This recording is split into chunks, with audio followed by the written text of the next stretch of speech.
Hi everybody, this is CR number 27, helper video number 4. It says solve the following, -1/2 to the third power. Well, we do know that this exponent of 3 just means repeated multiplication. So if I had a simpler number, like 2 to the third, all that means, the 3, is that I'm going to multiply 2 times itself 3 times. So 1, 2, 3, which would give me a value of 2 times 2 is 4 times 2 is 8. So this value would be 8.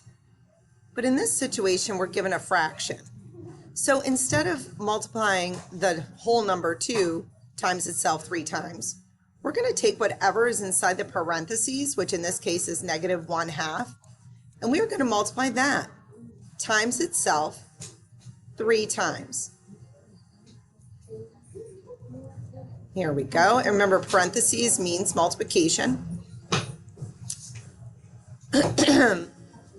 All right, first of all, a negative times a negative is a positive. And 1 times 1 is 1. And 2 times 2 is 4. So I went ahead and multiplied -1/2 times -1/2, and it's a positive 1/4. But now I'm going to take that and multiply it by another -1/2 because it's an exponent of 3. A negative times a positive is a negative. 1 times 1 is 1. And 4 times 2 is 8. So my answer to this one would be -1/8. Good luck.